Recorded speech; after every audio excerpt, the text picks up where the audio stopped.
you've been in Butler your entire lives. Our entire life. Your entire lives, which is really cool to say. We're very proud to be from Butler. Yeah, you should be. We but are. It's a good, just like every little town, there's pros and cons and good and bad, and we're very blessed. And I think anyone who were to meet you today would not realize all of the heartache that you've had to go through in your life. And I don't mean to bring us to that place right away. It's the start. It's the beginning. Hello, and welcome to this season of Alter Eagle. I am your host, Laura Krigo. Let's keep the conversation going. Hello, everyone. Thanks for tuning in. So originally this was planned to be one episode, but Hank and Terry Leyland and I sat down and we recorded for 2 hours. So this is going to be part 1 of 2 parts. Before we get started, a brief disclaimer. Today's episode touches on sensitive topics like adoption, illness, and the loss of children.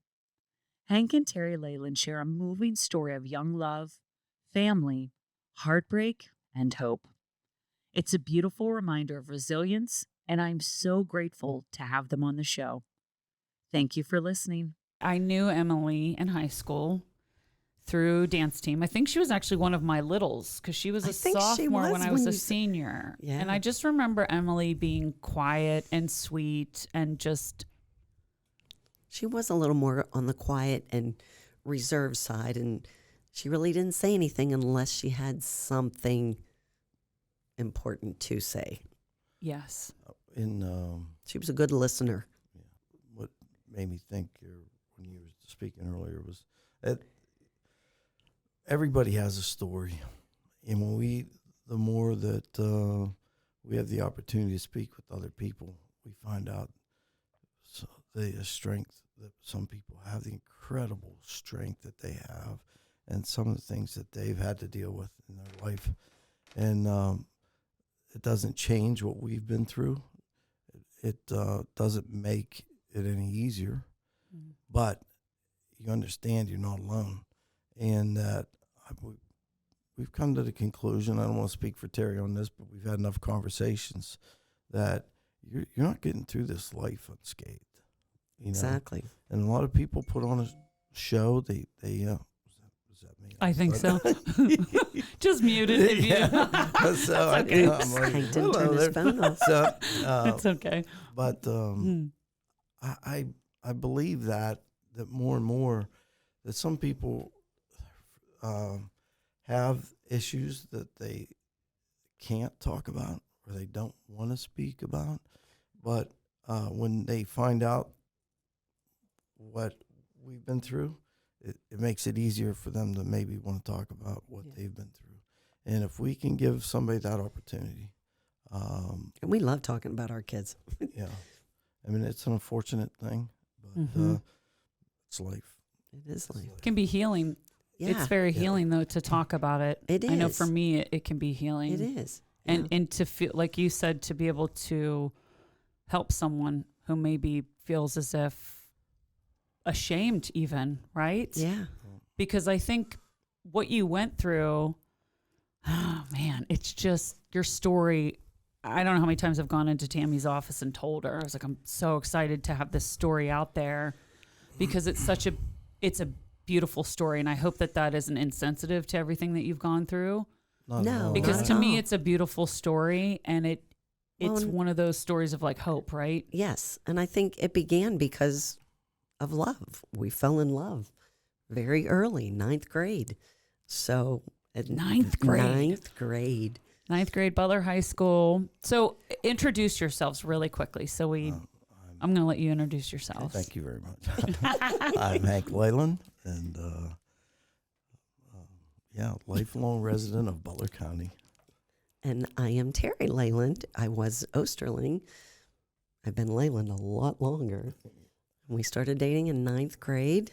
He was on the basketball team. I was on the gymnastics team. And so how did you Love meet? at I mean, first in sight. high school, obviously, there's so many opportunities to meet someone, right? yes. Absolutely. But in this instance, anyway, and this is my first recollection of laying eyes on my future wife was I was at basketball practice at 9th grade at the intermediate high school, and the gym team practiced at the far end of the gym, and she was in a powder blue bodysuit.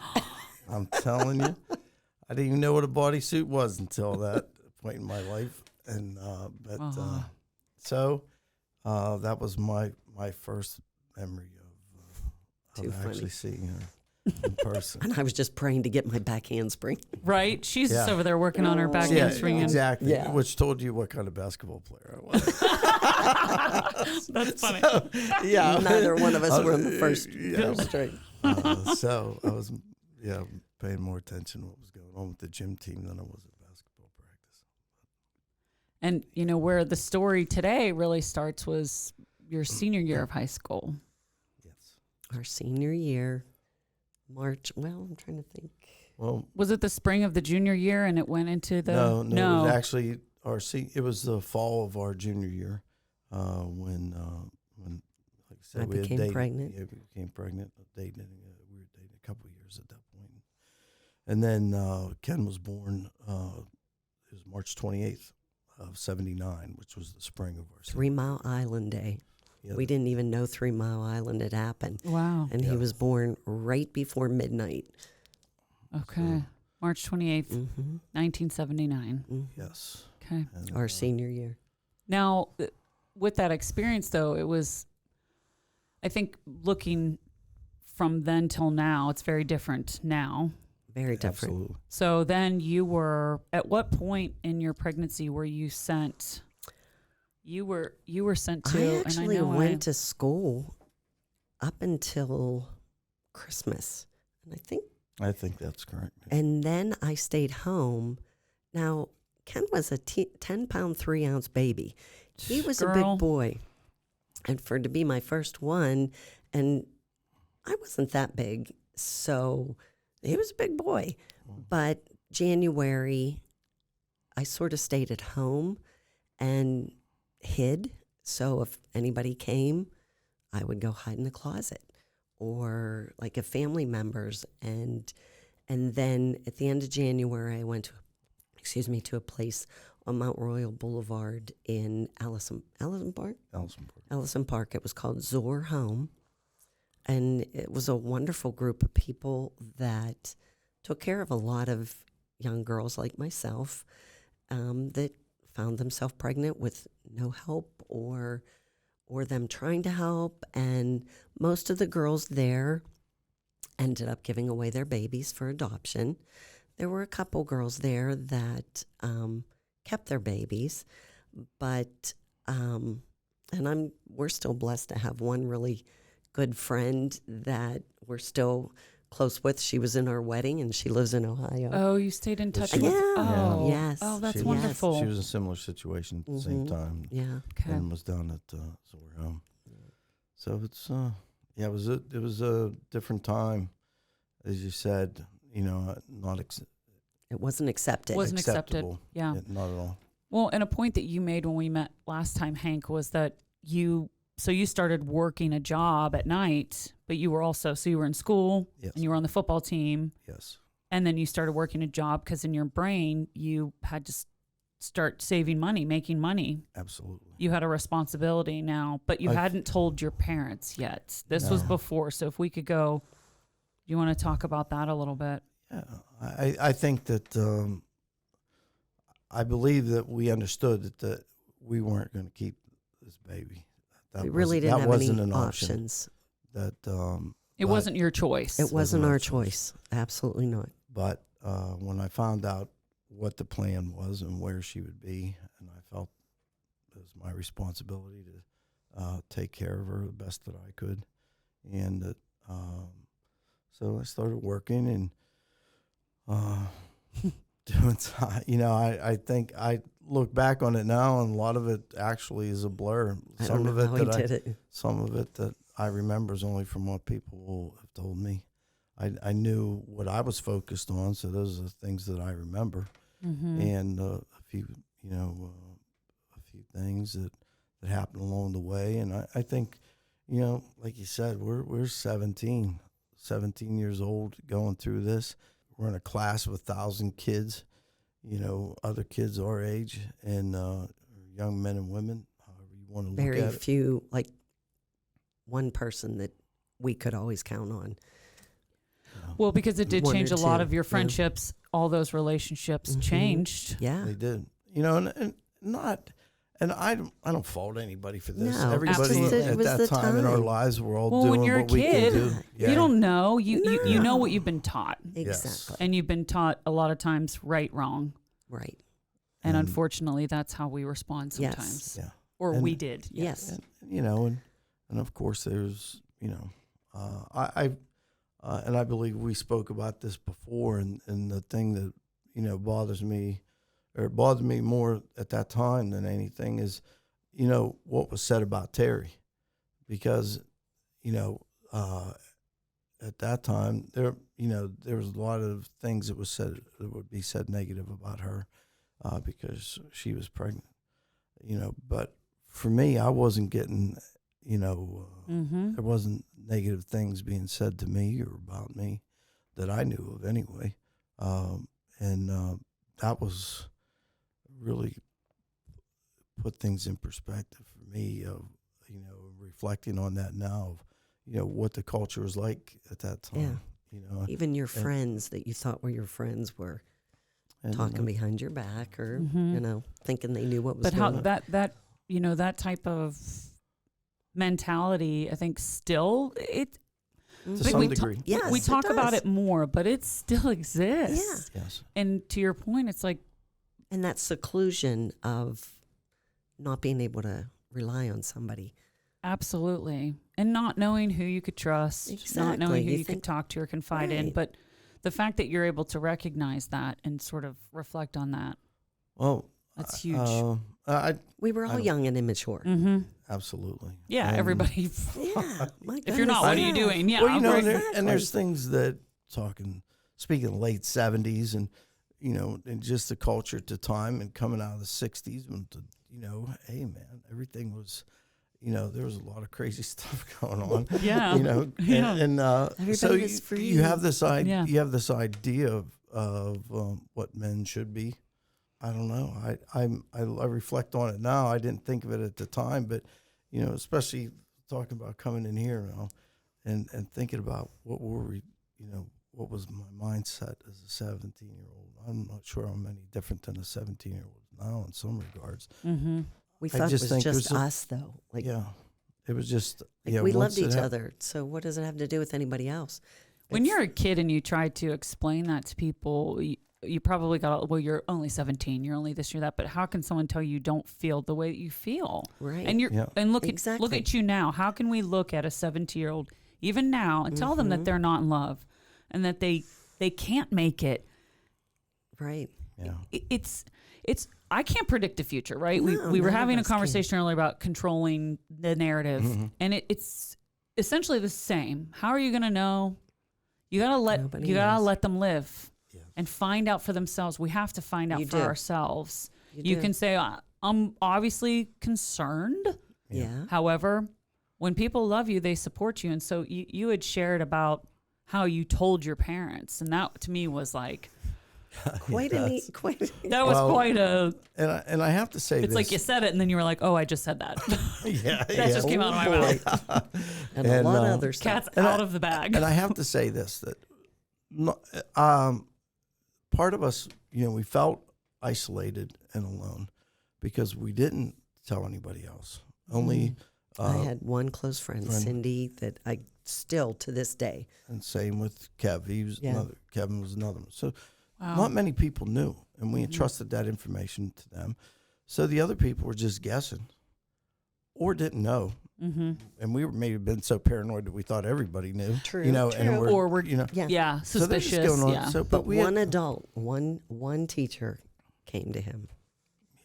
and you know, and one of my football coaches, and Coach Farabee, and he, you know, probably with the rumor stirring, whatever, and he pulled me off the side and asked if I needed any help, if I needed Truly anything. cared. Mark Farabee, what Yeah. a wonderful an man. He is, Yeah. he is. I went to school with Rachel and And Jared. Jared, Jared and I yeah. graduated together, but Okay. yes, wonderful. Yep. So Good family. that that meant the world to me.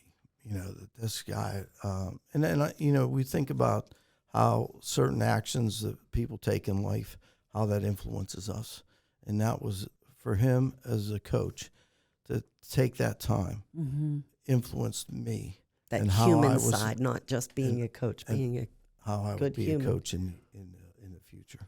That happened, and then we had some great friends that really didn't know, and after the fact, like what? there We didn't for us, know? Yeah. and so I give them, I don't want to say it was all bad. It was a interesting time, but to your question earlier, I'm working, and sometimes going to school after we're talking now probably November, December of '78, and just working for a catering group, and a young guy, Andy, After school, after football practice, till the wee hours, catering and serving, and so just to make money to do the things that needed to be done. I felt it needed to be done. So those were some crazy experiences, and and people were trying to do what they can do in life, and unfortunately, a friend of mine, he was in a stressful situation, and he tried to take matters into his own hands as far as his life was concerned. And, went to his apartment and found him, and he was had taken some pills, and by the grace of God, he was fine. But I had scooped up to clean this apartment out, make sure there's nothing left and everything. So just shoved him in his pocket at the time. Yeah, I had him in my pocket, and not thinking, just thinking I got to get this cleared out. And then I get home, and after school, a day of working and this happening, and then my parents were questioning, like, what the heck are you doing with your life? Because they see you, they see you run around. Did they find the pills in the pocket? Oh, no, I took them out of my pocket and showed it to them. Okay. As I'm like, you're like, this is what's going on. Yeah, and also, you really want to know what's going on? This is what's going on, and this is the reason why I'm working, and this is all, and then boom, by the way, Terry's pregnant. And so I probably didn't do it as well as I should have, but that's kind of how it all came. Yeah, but you got pushed. Everyone has a breaking point, and you were pushed to that point, and you were putting, to me. And I was already gone, and there were no cell phones, there were no texting, there was being no able to talk to each other, you couldn't. Yes. Even like you couldn't really. We shared a phone. There was like a little phone booth upstairs, and you only had a certain amount of time on the phone. There was probably 20 of us girls there, and so you would take turns using the phone, and I could only call him when I knew he would be home, and to not have anybody else seeing. So it was a little chess match there. Yeah. And And you said it, and then their reaction was silence. I think I stunned. The face. Yeah, there was a face. There was a face for sure, but it was stunned. I stunned them, obviously, and so my father was asked what needs to be done. As far as I was concerned, I was handling everything, and so he gave me the leeway to do that, and yeah, it was pretty amazing. And whenever I needed a car, I told him I wanted to go down to see her, and then I would, not saying it was every night, but maybe once a week, maybe once every other week. And helped in a way, I guess, to have blurted it out, right? Because I'm sure there was some sense of relief that you're like, okay, it's out to my parents, because who I live with. Yeah, right. And as parents seeing like your child spiraling, like, what is going on? Like, probably for a month, I was trying to figure out a way to tell them, and not an easy thing to tell your parents. Well, and I can't imagine. No. But so that's the way it came out, and from there, it was not many conversations, to be honest with you, about that going forward. But like I said, I think they gave me a space to do what I need to do, and they trusted me in doing that. Because I think once they saw why I was working and the amount of hours that I was working, and So there came a point in time when I made sure that I went to Terry's parents and talked to her dad, and that was another conversation. That's probably another scary moment. Yes, it was. But once I had what I felt was a good bit of the money that I needed to raise to help out for her staying down at Zor home, and went out to their house and met with them. And Which I was already gone. So I was already she was there. down. She was already in Ellison Park. And So whenever Ken was born in March, were you present for that? He actually was in the beginning. I was supposed to have him earlier in March. His due date was March 13th. And I had gone in that morning for a test to see, a stress test probably. I don't remember what it was. And again, I was too young and stupid to even know what was going on really. And they did a test to make sure he was okay and why I hadn't started to go into labor yet. And everything was good, went back. Later on that evening, I started having contractions. And so I called him right away and said, I think this is happening. So they took me to the hospital, and then Hank came and met me. And he was there. I was very fortunate that he was able to be there through most of the labor in the beginning, but I was not progressing. And so I ended up having to have, and when they saw how big he was, I ended up having a C-section. Okay. So he was with me most of the time until I had to go into the OR. And I was very fortunate because you're scared. You don't know what. I mean, anybody, their first pregnancy, you're full of questions anyways. But to be 17, you're still. And going into the OR and having a C-section and you can't see nobody- anything because they put. Nobody, yeah. So they, Zor was very good at preparing us, and we had classes in the evenings, and they really tried to educate people, and I was very appreciative of that. And I had a birth coach who I got to have a relationship with, and I wish I could remember her name. She was very kind, and she came in with us for a little while, and one thing I remember is they would put the belt across, and he was just trying to make me laugh and be comfortable. So I'm laughing, and there goes the scale, and the nurses come running in. Is everything okay? And like, no, I'm just laughing. And they're like, well, you can't make her do that anymore. And you're like, okay. Yeah. But then when I went into the OR, You're like, this is tough. So Yeah. I need to be laughing right now. Yeah. So the coach came in and was in the delivery with me. Okay. And was so calming for me, and just to know, okay, she's talking to me. She's telling me what's going on. Not just like, okay, there's this dumb kid who got herself. She was sensitive to the situation. She was wonderful. She was very, and she did it a lot.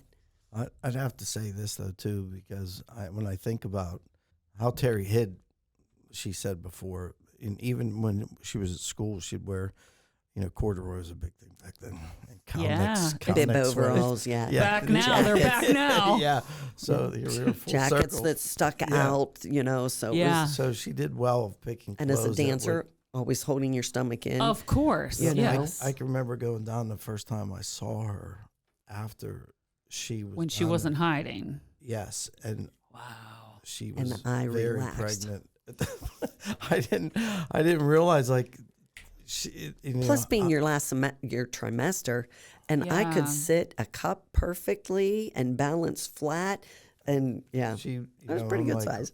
Holy smokes! Like, but not knowing I'm like I Yeah, said, what did we know? 17. Right, Yeah. He just turned 18 actually for me in January that year, and so to see her and like be able to relax though. She was taking classes down there. She didn't have to hide. She didn't have to, she was with people that are going through the same thing. So there's strength that came from dealing, and being able to speak about it instead of, feeling ashamed and hiding all the time. Just a different environment, I'm It sure. was totally, It was. but it was And they treated you like a human being, within the, and we had jobs. What an amazing concept. Yes.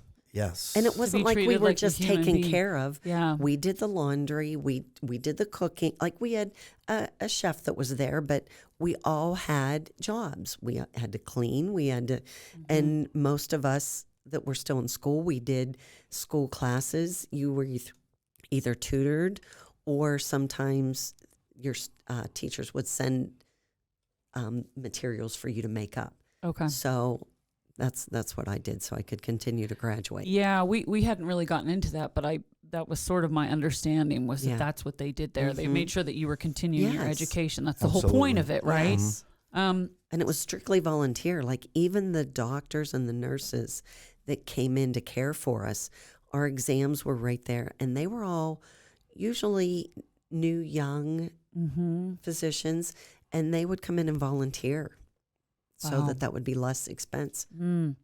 And when he was born, so C-section. Yes. Did you see him? Oh my, yes. I knew it wouldn't, and at that time, you had a C-section. You didn't go anywhere. You were in bed for a week. You didn't do, now, and all my children were C-section. And so I couldn't lift him up. He was so big.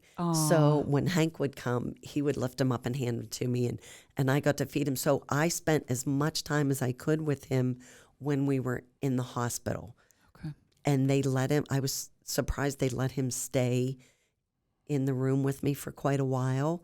But when Hank would leave, it'd have to go back to the nursery because I couldn't lift him up. That Yeah. didn't last more than, what is it, 3 days? 3 or 4 days?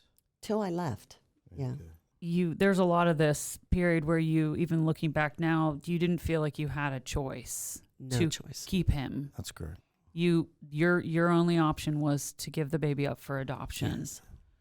How comfortable are you talking about like the feelings behind that, knowing that last moment? Oh, it was because not easy. because I know, and we'll get into this, but every year since then, you celebrated his birthday. Yes. And you Yes. always had a hope that you would someday meet him. But let's not get Yes. ahead. But Okay. At that time, also, How- Terry's 17. yeah, So legally, she her couldn't parents- choose. She couldn't choose. Okay. Her parents made that choice. For me, I was 18. And the question was whether or not I was going to go along with the program or if I thought that, Mm. you know, and, you know, I What do didn't, we I do didn't if even we know. don't? Yeah. I'm thinking, I don't have a job. I don't have, Yeah. you know, I had a We job, but hadn't it even was not, graduated yet. Like, Yeah. how do we do this? How could we do Like, this? what is next? Yeah. And what's best for him. That was Legit. That was our like only- really in the That end. was the- and, yeah. And you know, I questioned myself my entire life because I'm the one signing off on this. I had a choice, you know, and like you really didn't. You did legally. but but you- legally I had to sign that paper, and And that's That- a that feeling a real always- feeling that you've had, I think, since His that entire moment. absolutely. life. absolutely Your entire life, you were like, wow, I did have a choice, but you were made to believe that you didn't, and you genuinely were Well, like, I think like out of you said, respect. I mean, honestly, I Mhm. mean, you know, it's not like the feeling of today. We felt like, okay, And things we weren't talked right. about either. Yeah, we like, weren't oh, right in our decision what we did to have relations outside of marriage. To have, Mhm. you know, there's a lot of things that play into that. yeah, So we're like, okay, so now we're gonna listen to our parents. You know, Now at this all of a point, sudden saying we're this gonna is the listen. decision that's going to be made, yeah, and that was a choice that was made, and we went with that choice. Mhm. And but that signing off for me was. it was hard. And it was that was a big step at a maturity level because now I had to start thinking way different Mhm. than I ever had to before and take responsibility for actions, you know. And I think, like Terry said, and this plays out as we go on with this, but that decision we made back then, we thought it was just her and I making a decision. And still the trickle down of that pebble going in the water and that action, you think as a 17-year-old, like, oh, we're in love. Who cares? We're in love. And Just her and now, I are making this decision. Well, that's not years the case. later, your actions, you don't realize Mhm. who they're going to affect, how far back they're going to affect, to our future children, to our grandchildren. And then again, you don't realize every action you have has Yeah, there's a reaction. cause and effect. Oh, Yeah. Yeah, absolutely. So he was born March 28th, 1979. And how long after that was it almost 2 years? Then you got married, right? You wasn't, Absolutely. because that's another thing. These are all, every single, after that, it Boom, almost boom, felt like boom. every milestone, Well, you thought of him. You thought of Always. and before, and to that point, I just want to say before we moved on from that, and it was through Catholic Charities that the adoption happened, that, her and I spoke a lot about wanting him to know we're making these decisions, but we're not making the decision, but we really want him to know how we feel. And that It we wasn't wanted that him you to didn't know want he was him. Yes. right. We wanted It him to wasn't know that at all. you were so loved, and we just thought this would be better for you. Because You'd have you a were better young. life. Mhm. So I wrote a letter about what we felt and wanted him to know. And We were not allowed to do this. I was just going to ask No, you. this is Yeah. You weren't not allowed to do standard that. protocol. This was And you not. pushed. You pushed He to. pushed very Absolutely. much. You pushed to get that Well, letter to. Mrs. DiMucci. Mary DiMucci, who was an Mary amazing DiMucci woman. that woman could be a saint for a lot of things that she did. But and she said, I really can't do this. I said, well, there's no identifying. There's no names. There's nothing that they could identify us in this. And he so she took wrote it to his mom and dad, to his adoptive parents, to to explain to him when he was old enough. yeah, it was for Ken. For him to for him understand to why he understand. was given up for adoption. So- Yes. We give her that. I give her this letter, and she accepted it, but she didn't guarantee me anything other than she, And at that point in time, we knew that he was going to a loving family, and he had an older sister that was probably 5-6 years older than him, and they couldn't wait for him to come home. That's Yeah, she about couldn't all I wait to be knew. a big sister. So I said, well, I want.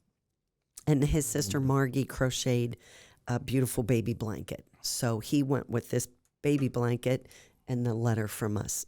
Oh.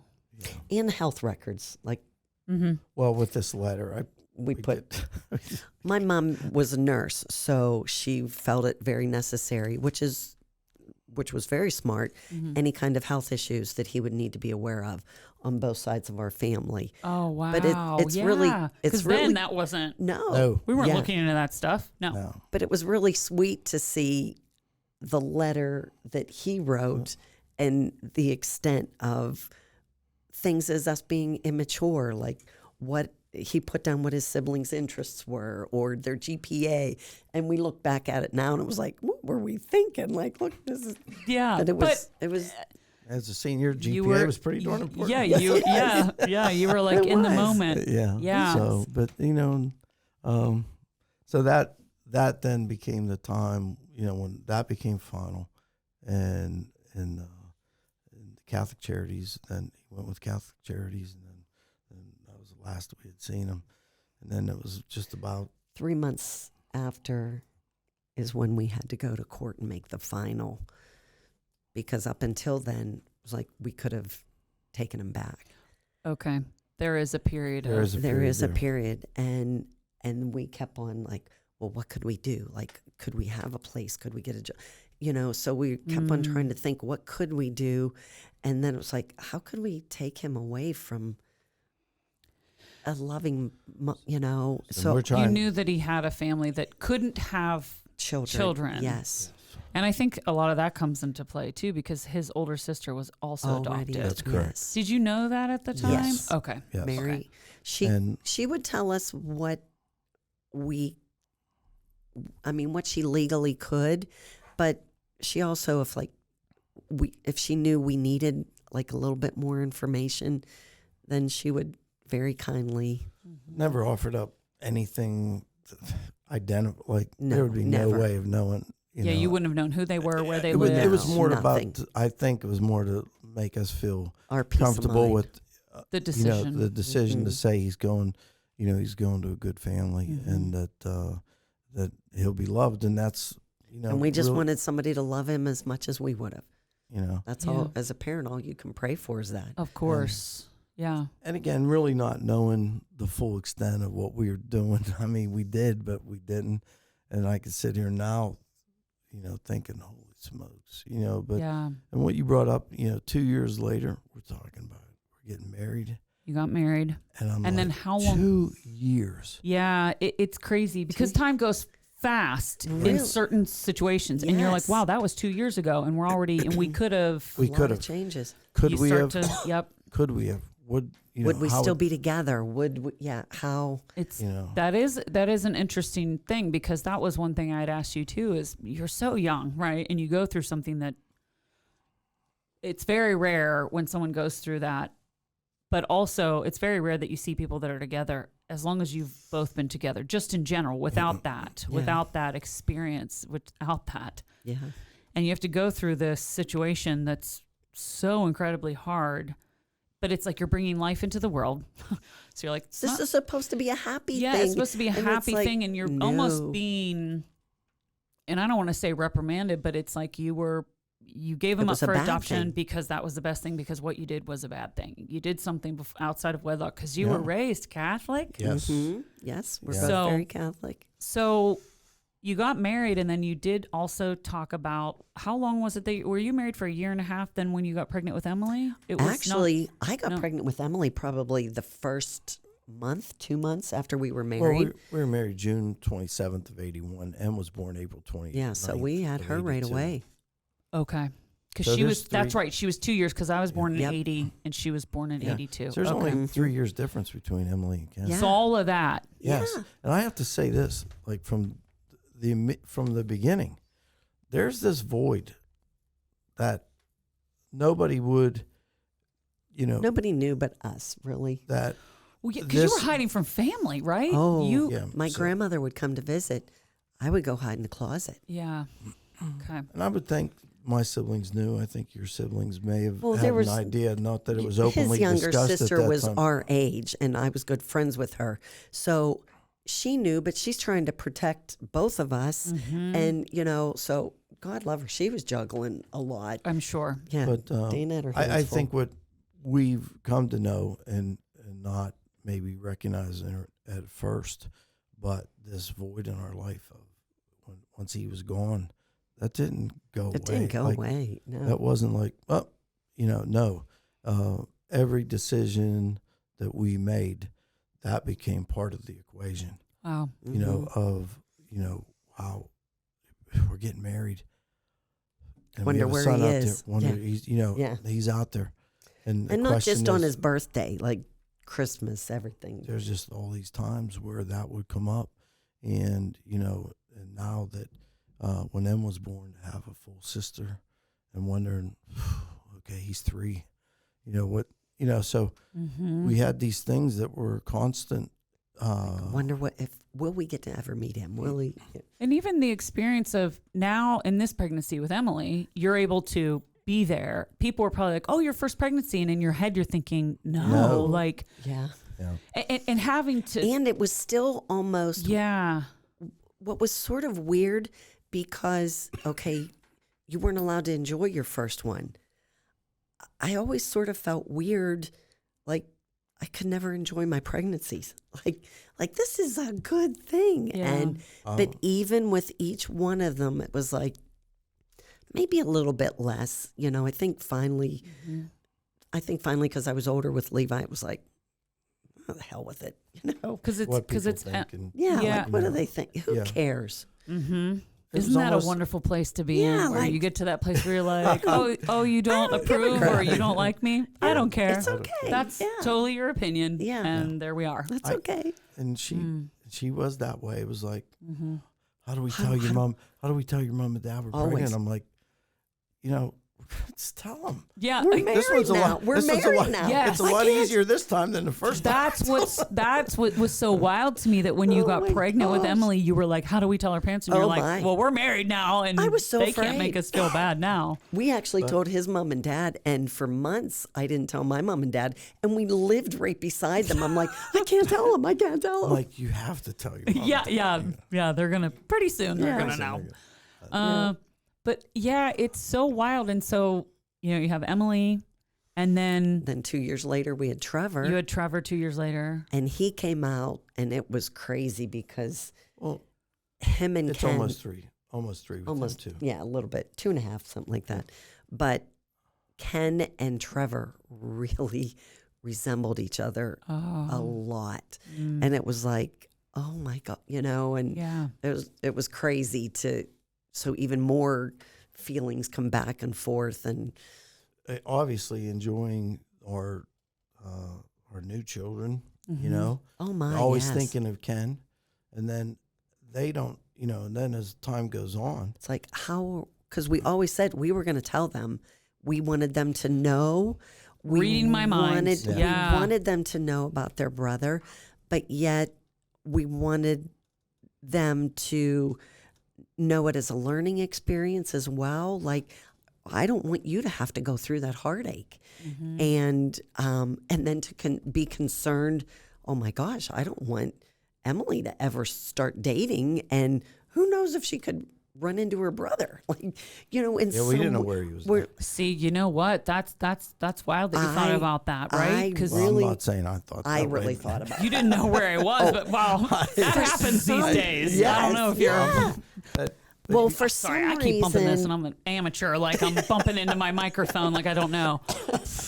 and I don't know where I got this, but I think at some point Mary DiMucci had said he was in the tri-state area, or I got it in my mind, but so I always thought, okay, he's maybe within an You're like, who are your hour. parents? Where were you born? Like, Our entire life between him coaching, me teaching, and we were always looking, always watching. Somebody said I they can't- our son's adopted. because you always felt that you would see him one day, right? Oh, always. You said that. always felt. And there was that picture. Was it 2001? What year was that picture? I think it was 2002? What year was that you thought maybe it was on his birthday one year you were in Italy? we the were in photo. Italy. yeah. There was a Yeah. year where you're like, maybe 2001. maybe Yeah. we won't. Yeah. Maybe we won't, but it That was, Because so much time had gone on. Yeah. And they Sorry, I say like boys jumped there, but no, like, no. No. That's fine. I mean, and they that's, say know. boys are usually a little more content if they've had good parents, then they're okay. So I was like, and then when he wrote that letter, I'm like, don't give him all the information. Like, he's got to be curious and want to find. yeah. But just to jump back a little bit or fall back a little bit, Trevor was born in '85, then Levi was born in '94. 10 years later. 10 years later. So now And we're then Kelvin approaching- moved in with us. So we're approaching a time when Ken would be 18. And when he turns 18, then he can come look for us. Okay. And that And was we a had marker. already That was a signed. marker in my mind that these other kids need to know about their brother out there. And We didn't know, want Ken to come knocking at the door and them not know. So yes. And then again, there was another situation where coaching, like you said, all those years, every Always Friday night, looking. not knowing where he was, looking across the field. To Oh, see the these other ki- team, the other players on the other Always. teams. And so You're like, I know there's football in his blood well, somewhere. you think, Yeah. but the interesting one was in coach, and then Calvin comes into our life, and we bring Calvin into the house. That was a tough That was a- decision for us.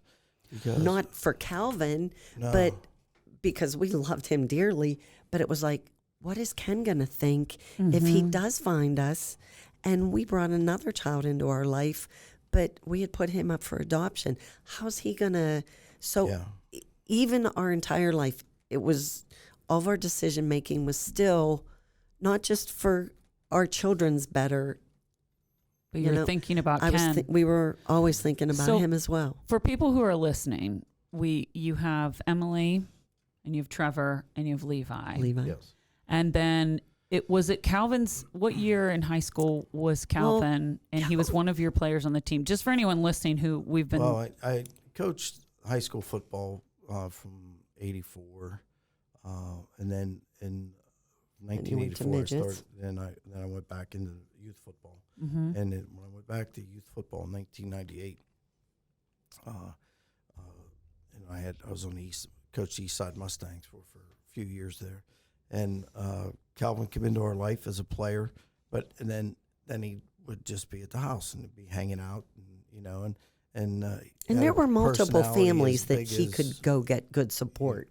And he just, Because he didn't have everybody a knew family unit. his mother was struggling right there at that time. And his dad was not in his life, and so he would hang out with us in different places, but then it became more and more, and him and Trevor good friends, and then Trevor ninth came grade, to us the one then, time and said, then in ninth grade, I think he was doing his own thing, and 10th grade some things happened, and I think it was 10th grade, and then Trevor's like, hey, Can he he just- came to us like, hey, can he move in and be part of the family? And we're like, well, you know what that means? It's going to be like we don't. everything. You know, You it's get the not- good and the It's bad. not halfway. Like if we're going to do this, we're going to do it. Mm-hmm. So, and that's the way it went. And but again, that was the part of that decision was like, wow, are we really going to do this? And if that does, and we're going to probably Ken will have a chance. Not knowing his name was Ken actually at the time. We But- did know that they changed his name because we gave him a birth name of Jason Michael, and they changed it to Kenneth. We did know that. I didn't know that. I don't remember that. But anyway, Okay. you're like, I don't remember. It's I do okay. remember. It's okay. It's it's okay. not like Yeah. Because I had an Uncle Ken and. that I never But knew. at the time, that was just on our mind, and so I had graduated high school, I think, when you brought Calvin in. So I was like kind of following through. Yeah. Well, at that time it was MySpace, so there really wasn't a lot on social media. Does everybody remember MySpace? Everybody get a friend request from Tom. You're like, who's this Tom guy? I don't know you. And you're like, oh wait, you are the one that started this all. Okay. Anyway, sorry not to get off, but then I remember when Facebook really came out was when I saw that you had Okay. taken him in. Yeah. And I think when I saw around that time, that My was easiest delivery, I always say. Yeah, you're hilarious. Always smiling. But yeah, I just love that. And I didn't know any of this. Wouldn't have made it. It wouldn't have made it different. And it was, Do you know what I mean? right. Like you. And he was a wonderful addition to our family. Yes, but you gave him a home. He didn't Yes. have that. You gave him something that he didn't have, and I think the And our son Trevor was very selfless in seeing that he needed stability. yes, And because, like I said earlier, there were multiple families that really looked out for him, and he was with. And he just ended up being, and they all were just But as that's kind. mostly due to Trev. I mean, that was his yeah. And- seeing what was happening and their relationship, and How quickly we're did so that proud kind of of him happen? for- I mean, yeah. Oh, really quickly. I mean, he was usually there anyways. And Yeah, you had and, said that. Yeah. And so it wasn't really like, okay, he's here anyways, Mm-hmm. or maybe other weekend he'd go somewhere else. But so it was. Yeah, it was just. it's like, okay, you get for- chores, you're going to family functions, the everything. All the things, Yeah. yeah. Like if you're here, you're part of Yeah. the family. Absolutely. Yeah. And him and Trev together were Oh, those two together. a handful. But you- it was an interesting Never time. a dull moment. They were Right. fun. They were. But it's and to go to like another hard place. Calvin also had a rare thing. He had lupus, Lupus. Yes. which is rare because that's primarily it's a for white woman's a disease. white woman's disease. Yeah. For him to be healthy. I think in a timeline. As an African American, as a as a black young- man, yeah. a young, yeah. So to do kind of a timeline thing here is Trev graduated in 2003, and then Calvin was in 2004, and then they both going to BC3 at the time. It must have been, and then I think that's right when after the he first graduated, time, he started. that's when when he was diagnosed with systemic lupus. He at was BC3. this young, strong football player that Mm-hmm. he didn't think that anything could ever, hurt him. Yeah. And then him and Kirsten got together, and Well, shortly Braylon. after that, our first grandbaby, we had Braylon. You had Braylon. And Braylon for anyone too, who's on listening, this. I mean, Braylon graduated from Butler last year, right? From Butler High Yes. School. Yes. Yes. And I'd met him a few times Yes. because I went up to do a couple things and I was Yes. like, I feel like I know you, but like you don't know me or know how I know you, but I do. Yes. Okay, so him. He's used to and people come up and say, I'm I sure. know one of your nonas, or Yeah, I know your pap. Yep. So, So he had a son with his girlfriend, right? Yes. Who is now a freshman at? Is he at Slippery Rock? He is at Slippery He's Rock. at Slippery Rock. Yes. Okay. Yes. Yeah. So I can't believe I just remembered that. I was like, Yes. whoa! Yeah, I'm kind of he's at impressed with Slippery myself. Rock. I'm like, wait, I think he went to Slippery Rock, He but enjoys Slippery Rock. It's going good. and so that was what 2004. You said he graduated from Butler, and then they were both going to BC3. yes. Mhm. that And he fall. was around that time he was diagnosed. When Yes. was Emily? How? Calvin actually was sick for 9 years with lupus, Okay. and Emily was diagnosed in two- 2011. 11. Okay. January of 2011. Okay. Yeah. And she had a form of leukemia, right? She had AML leukemia. Yes. Okay. So And And she was sick for almost 3 years. It was a little over 2.5 years, mhm. and had 2 stem cell transplants, and lost her battle with that. Was it? And she passed away in 2013. And August 16th. and then what's crazy, August 16th of 2013? 13, Yes. she yes. passed. Okay. and then Calvin 2 years later 3. He passed 2.5. He passed From in lupus. 16. of March Yeah, March 13th. 6th, March 16th. 16th, excuse me, March 16th. and then what 2013. and lost his 9-year battle with lupus. But what's sort of crazy is Emily and Calvin were both born on the 29th of the month, and they Mm. both passed away on the 16th of a month. Not Not the month. same. Not the same month. Not One the was same in month. March. She passed in August and he passed in March. But Yes. no, And- yeah, it's like- that. There's like Emma was You- born April 29th. Cal was October 29th, 29th. and they both died. On the Cal 16th passed of a March month. 16th, and Emily was August 16th. Yeah. So it's Yeah. crazy because, and one child never replaces another child. We had already had our hole in our heart for Ken, Mhm. and we had a hole in our heart for Emily, Mhm. and then one for Calvin. And never did we ever think that, well, I was hopeful, but we were actually able to mend the hole in our heart when we got to meet Ken on June 4th, 2018. Had a girl. I'm terrible with years. I'm better. You're doing good. So June yeah, 4th. June 4th. Well, yeah, I mean, that's. Crazy. Yeah. So Crazy. that, he was he 40? How old Not was yet. Ken? He was Not yet. 39. He was 39. Okay. 39. He had So- which was crazy was he had just turned 39. Oh, that's right. Okay. I And that was trying the to do math. very first time that I thought, okay, I might not be able to meet him in this life. And then I kept on praying on his birthday, like, please at least let his siblings meet him. Let his brothers meet him. Mhm. And so I sort of like came to myself like, all right, I need to accept this. It may not be the way I want it to be. And, we'll just continue praying for him and Mhm. hope that his life is good. And we get a Facebook, Facebook message. message. There it is. Facebook Messenger. Social Facebook media is message. not all bad, No, it's everybody. It's not. all bad. So Facebook message. You couldn't even contain yourself to respond. I Oh, remember this, my but I'll let gosh. you tell it. I didn't Well- even know I had gotten a message. So Hank got the it was message. an interesting. That's so so good. Terry's mom passed I in had- 17. And my dad passed in January of 18. So So it was like you know, boom, with- boom, boom, Yeah, boom, boom. yeah, Trying to- yes. So I was just always responding to my phone because so much stuff going on. Mm-hmm. But so yeah, June 4th, 9:30 in the morning, I get this message and pick up my phone and I'm like, what the heck is this? And I'm trying to read it, but it wouldn't scroll. But I read enough of it. By the time I got to the end, I'm like, wow, this is, and I'm trying to scroll because I want to read the rest of this thing. And in my haste of scrolling, trying to scroll, I hit a frowny face or a The thumbs thumbs down. down. So Anyone out there with parents who try to use social media and respond, you can We're not understand. So I was able to see the whole message, Mm-hmm. and I did respond to him that he had the right person. Be sure to tune in next week for part 2 with Hank and Terry Leyland. Thank you for listening to Alter Eagle.